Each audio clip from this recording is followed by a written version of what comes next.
అదే RTV app వార్తల్ని క్షణాల్లో చదివే అవకాశం ఉంటుంది. ఒక న్యూస్ పేపర్, ఒక టెలివిజన్ ఛానల్ మీ చేతుల్లో ఎప్పుడూ ఉంటాయి. ఉప మంత్రి గారికి, అదేవిధంగా లోకేష్ అన్న గారికి, ఇక్కడ ఉండే ప్రతి మంత్రులకి, శాసనసభ్యులకి నా శుభాకాంక్షలు.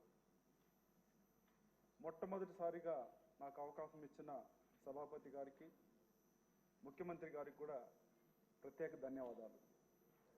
మా నియోజకవర్గం గంగాధర్ నెల్లూరు నియోజకవర్గం. 30 సంవత్సరాలుగా మా నియోజకవర్గంలో తెలుగుదేశం పార్టీ జెండా ఎగరలేదు. మొట్టమొదటిసారిగా చంద్రబాబు నాయుడు గారి పైన ఉండే అభిమానంతో గత ప్రభుత్వం చేసిన అరాచకాల వల్ల ఈ పాలన ఉండకూడదని చెప్పి కంప్లీట్గా స్వీప్ చేసిన ప్రతి ఒక్క ఆంధ్రుడికి, తెలుగు ప్రజలు గర్వపడేలాగా 93% స్ట్రైక్ రేట్ ఇచ్చి స్వీప్ కొట్టి 164 సీట్లు ఇచ్చిన ఆంధ్రప్రదేశ్ ప్రతి ఒక్క మంచి హృదయానికి పేరు పేరున ధన్యవాదాలు.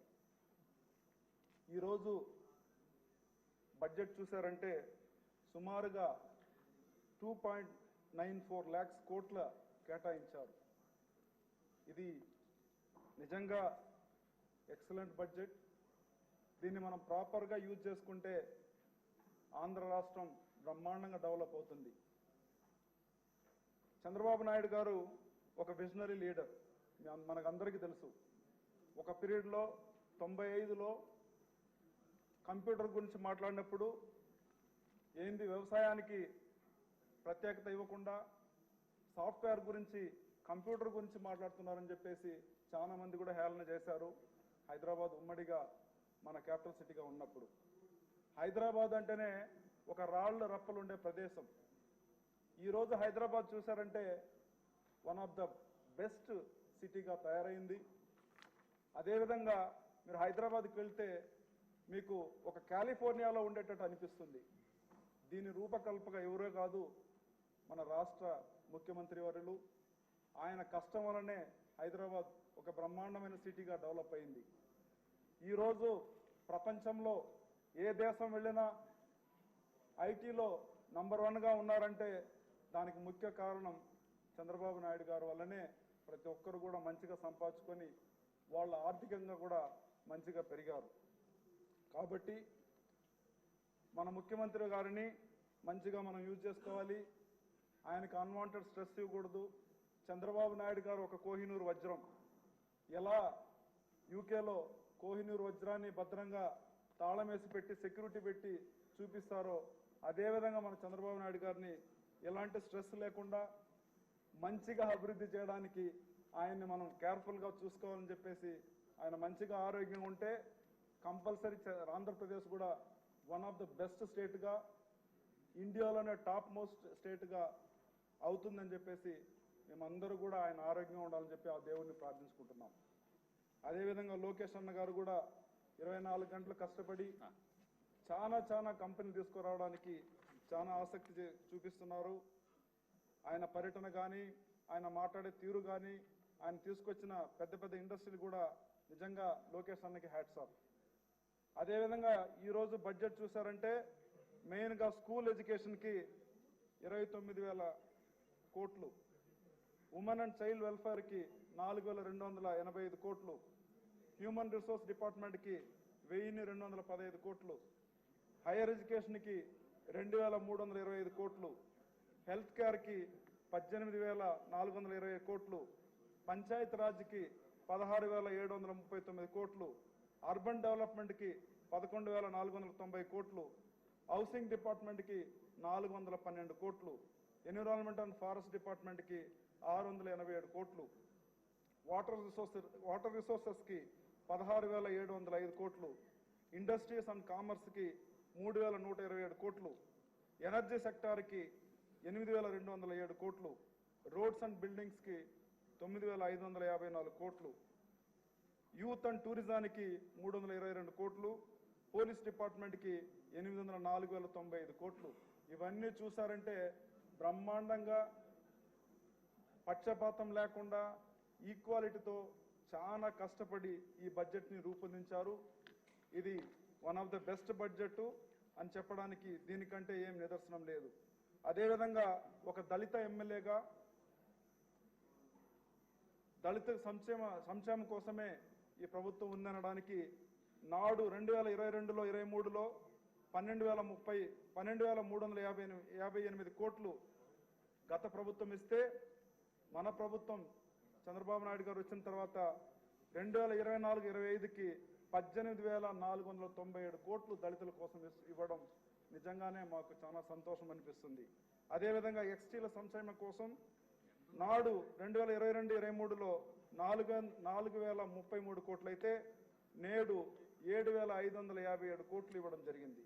ఇవన్నీ చూస్తే మా ఎస్సీలు మా బీసీలు అని చెప్పిన జగన్మోహన్ రెడ్డికి ఇది నిజంగానే కళ్ళు తెరిచి ఈ బడ్జెట్ గురించి ఆయన చూడాలని చెప్పేసి నేను ఈ ప్రజాముఖంగా అందరినీ కూడా కోరుతున్నాను. అదేవిధంగా బీసీలకు పెద్దపీట, బీసీల సంక్షేమానికి 39,000 కోట్లు మన ప్రభుత్వం ఇస్తుంది. అదేవిధంగా లోకేష్ అన్న గారు మంత్రి అయిన తర్వాత పాఠశాల విద్య కోసం 29,909 కోట్లు కేటాయించడం జరిగింది.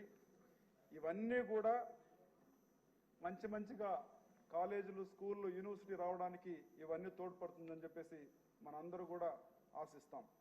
అదేవిధంగా గృహ నిర్మాణం కోసం 4,012 కోట్లు. మీకు అందరికీ తెలుసు 2019-2024లో కావాలనే తెలుగుదేశం పార్టీ నిర్మించిన ₹1 పడితే దాన్ని అట్నే హోల్డ్ చేసేశారు. పూతపడి మీరు మనకు ఎలక్షన్ క్యాంపెయిన్ పోయినప్పుడు ఏ ఇల్లు అయితే పూత లేకుండా అట్లనే ఉందో అవన్నీ మనం అనుకోవచ్చు ఇది తెలుగుదేశం పార్టీ వాళ్ళ ఇల్లు అని చెప్పేసి. సుమారుగా చూసారంటే మా కాన్స్టిట్యున్సీలో గంగాధర నియోజకవర్గంలో సుమారుగా 20,000 ఇళ్ళు ₹1 పడిన తర్వాత పూత పని కూడా లేకుండా అలానే హోల్డ్ అయిపోయింది. ఇవన్నీ కూడా మేము ఈ 4,012 కోట్లు ఖచ్చితంగా పేదవాళ్ళ ఇల్లు నిర్మాణానికి మంచిగా తోడ్పడుతుందని చెప్పేసి మేము ఆశిస్తున్నాం. అదేవిధంగా సాగునీటి చేసే వాళ్ళకి వడ్డీ లేని రుణాలు, పంట సాగులో అధునాతన టెక్నాలజీలు, రాయితీ పైన విత్తనాలు, వ్యవసాయ ఉచిత విద్యుత్తు, అన్నదాత సుఖీభవ, వంట బీమా, కౌలు రైతులు ఇవన్నీ కూడా బ్రహ్మాండమైన పథకాలు. సో ఇవన్నీ తీసుకొచ్చిన చంద్రబాబు నాయుడు గారికి నా ప్రత్యేక ధన్యవాదాలు. మెయిన్గా చూసారంటే ఈ బడ్జెట్ అన్ని బ్రహ్మాండంగా ఉంది. ఇవన్నీ పర్ఫెక్ట్గా చేస్తే ఖచ్చితంగా మన స్వర్ణాంధ్రప్రదేశ్ నిర్మాణం చేయడానికి మనం చాలా దూరంగా లేదు, చాలా దగ్గర ఉన్నామని అనిపిస్తుంది.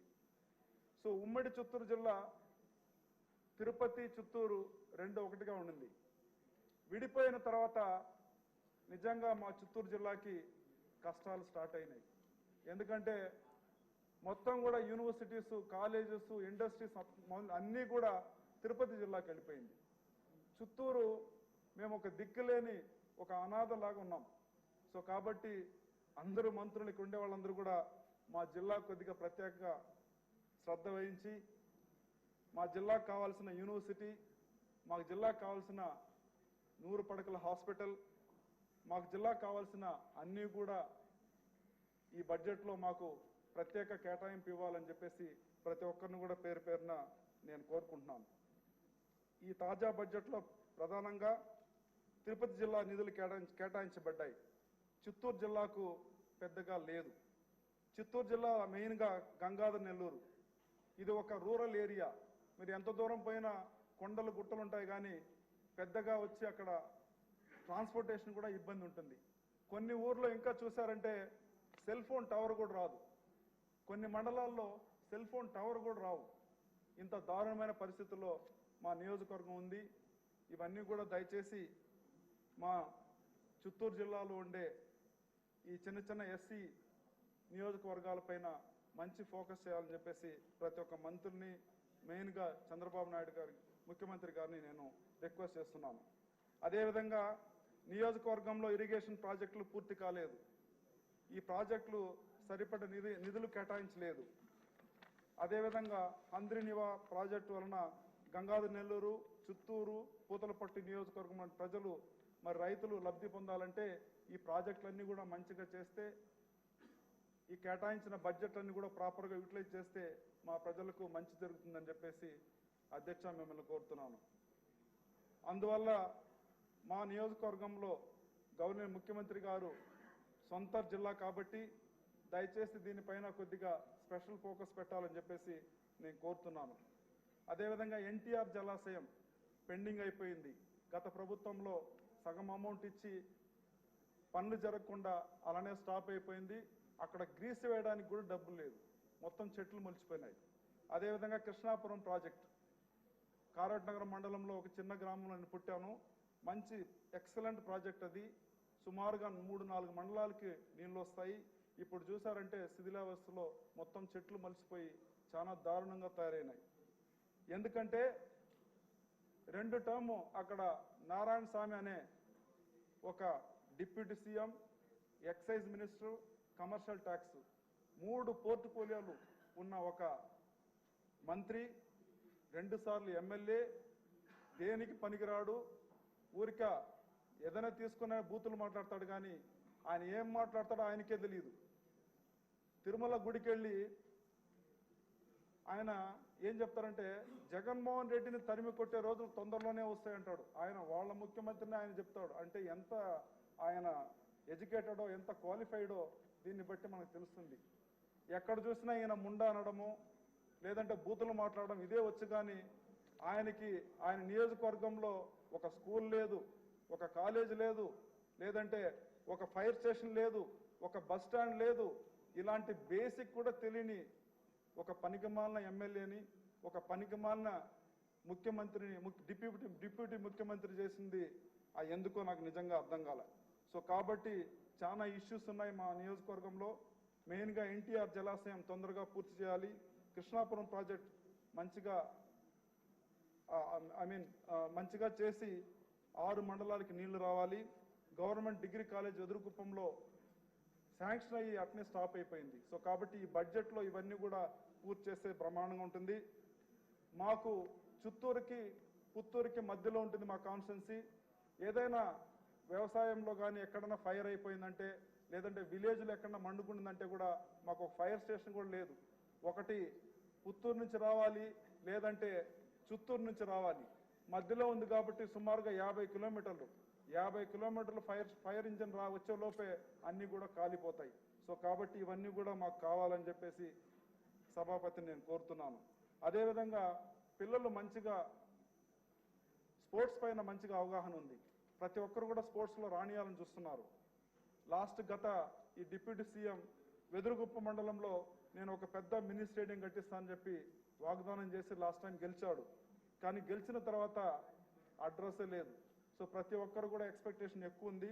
మాకు ఒక మినీ స్టేడియం కూడా కావాలని చెప్పేసి ఈ బడ్జెట్లో మాకు కేటాయించని చెప్పేసి నేను రిక్వెస్ట్ చేస్తున్నాను. అదేవిధంగా పిహెచ్సి, సిహెచ్సి 2 కూడా ఉన్నాయి. కానీ హాస్పిటల్ ఉంది కానీ అందులో మందులు ఉండవు, మెడిసిన్ ఉండవు, డాక్టర్స్ ఉండరు, ఏది కూడా ప్రాపర్గా జరగదు. మెయిన్గా అదర్ స్పెషాలిటీ వదిలేస్తే కూడా నేను అడిగేది ఏంటంటే అట్లీస్ట్ ఒక మినీ థియేటర్, ఒక లేబర్ రూమ్. అంటే ఒక గర్భిణీ స్త్రీ ఒక డెలివరీ పెయిన్ వచ్చిందంటే వాళ్ళు సుమారుగా సిఎంసి వేలూరుకి వెళ్ళాలి, సుమారుగా 70 కిలోమీటర్లు వెళ్ళాలి. చిత్తూరులో వెళ్తే ప్రాపర్ ఫెసిలిటీ ఉండదు. కాబట్టి పిఎస్సిలో కానీ సిహెచ్సిలో కానీ నా రిక్వెస్ట్ ఏంటంటే ఒక మినీ థియేటర్ డెలివరీకి, అదేవిధంగా ఒక labour room. Normal delivery pain వచ్చిందంటే అక్కడ డెలివరీ చేయడానికి ఒక లేబర్ రూమ్ మాకు ఇవ్వాలని చెప్పేసి నేను సభాపతి గారిని నేను కోరుతున్నాను. ముఖ్యంగా చెప్పాలంటే మా నియోజకవర్గం మొత్తం కూడా కొండలు గుట్టలు ఉన్నాయి. చదువుకున్న వాళ్ళు మ్యాక్సిమం అంతా 80% బెంగళూరు వెళ్ళిపోయారు, 10% హైదరాబాద్ వెళ్ళిపోయినారు, 10% చెన్నై వెళ్ళిపోయినారు. వీళ్ళందరికీ కూడా జాబ్స్ అయితే ఏమీ లేవు. మెయిన్గా మాకు ఇండస్ట్రియల్ కారిడార్ కానీ మంచిగా పెడితే ఇన్వెస్ట్మెంట్కి చాలా బ్రహ్మాండంగా ఉంటుంది. ఎందుకంటే శ్రీ సిటీలో మన ఇండస్ట్రీ పెట్టాం, అందులో మ్యాక్సిమం వాళ్ళు తమిళనాడు వాళ్ళు, చెన్నై వాళ్ళే పనిచేస్తున్నారు. కానీ మన పిల్లలకి ఎక్కడ జాబ్స్ రావడం లేదు. సో కాబట్టి దీన్ని దృష్టిలో ఉంచుకొని మా నియోజకవర్గంలో ఒక బ్రహ్మాండమైన ఒక బ్రహ్మాండమైన మెగా ఇండస్ట్రియల్ కారిడార్ తీసుకురావాలని చెప్పేసి దీనికి లోకేష్ అన్న గారు, అదేవిధంగా ముఖ్యమంత్రి గారు కొద్దిగా చొరవ తీసుకొని మా పూర్వ విద్యార్థులకి దిక్కులేని మా చిత్తూరు జిల్లాకి మీరే దిక్కు అని చెప్పేసి చంద్రబాబు నాయుడు గారిని, లోకేష్ అని నేను కోరుతున్నాను. ఇందులో ఒక మంచి పరిణామం ఏంటంటే మా నియోజకవర్గంలో Bengaluru Chennai express highway 6 lane road పోతుంది. 80% కంప్లీట్ అయిపోయింది. ఇది నేరుగా తచ్చూరు రోడ్డుకి వెళ్తుంది. తచ్చూరు రోడ్డు నేరుగా ఎన్నూరు పోర్టుకి, అదేవిధంగా కాటుపల్లి మన డైరెక్ట్గా పోర్టుకి వెళ్తుంది, అదాని పోర్టుకి. సో ఇక్కడ ఇండస్ట్రీ చేస్తే చాలా బ్రహ్మాండంగా ఉంటుంది. నీళ్లు కూడా చాలా ఎక్సలెంట్గా ఉంటుంది. ఎందుకు నేను చెప్తున్నానంటే ఇక్కడ వరగడం, చెన్నైలో ఉండే వరగడం, ఓఎంఆర్, శ్రీపెరంబదూర్, అదేవిధంగా అంబత్తూర్ సిప్కాట్, అదేవిధంగా తిరువళ్ళూరు మొత్తం కూడా ఇండస్ట్రీతో ఫిల్ అయిపోయింది. సో ఇక్కడ వచ్చే ఎయిర్పోర్ట్కి మా కాన్స్టెన్సీకి just only 49 kilometres new airport వస్తుంది. అదేవిధంగా బెంగళూరుకు ఒకే రోడ్డు 140 కిలోమీటర్లో స్ట్రైట్గా బెంగళూరుకి వెళ్ళిపోవచ్చు. మా కాన్స్టెన్స్ నుంచి డైరెక్ట్గా ఎన్నూరు పోర్టుకు వెళ్ళాలన్నా, అదేవిధంగా కాటుపల్లి పోర్టుకు వెళ్ళాలన్నా జస్ట్ మ్యాటర్ ఆఫ్ 59 కిలోమీటర్స్. అదేవిధంగా చూసారంటే మా నియోజకవర్గం పక్కనే రాణిపేట సిప్కాట్ ఇండస్ట్రీ 9,000 కోట్లలో తమిళనాడు గవర్నమెంట్ నిర్మిస్తుంది. అది మా కాన్స్టెన్సీకి దానికి just matter of 29 kilometres. So కాబట్టి మంచి నీళ్లు ఉన్నాయి, మంచి యూత్ ఉన్నారు, ఎడ్యుకేషన్ ఉంది. చిత్తూరు, పూతలపట్టు, అదేవిధంగా గంగాధరనగర్ 3 నియోజకవర్గంలో అన్ఎడ్యుకేటెడ్ దండిగా ఉన్నారు. సో కాబట్టి ఈ బడ్జెట్లో మాకు మంచిగా ఇండస్ట్రియల్ కారిడార్ మా కాన్స్టిట్యున్సీలో వస్తే చిత్తూరు, జీడినేలూరు, పూతలపట్టు 3 నియోజకవర్గం కూడా బ్రహ్మాండంగా డెవలప్ అవుతుందని చెప్పేసి కోరుకుంటూ, ఈ బడ్జెట్ మాకు చిత్తూరు జిల్లాలో గంగాధర నియోజకవర్గానికి మ్యాక్సిమం బడ్జెట్ ఇవ్వాలని చెప్పేసి నేను సభాపతి గారిని, గౌరవనీయ ముఖ్యమంత్రి గారిని, లోకేష్ అన్న గారిని రిక్వెస్ట్ చేస్తున్నాను. జై తెలుగుదేశం. మరిన్ని వీడియోస్ కోసం ఛానల్ ని సబ్స్క్రైబ్ చేయండి. లేటెస్ట్ అప్డేట్స్ కోసం వాట్సాప్ ఛానల్ ని ఫాలో చేయండి. అండ్ లింక్ డిస్క్రిప్షన్ లో ఉంది.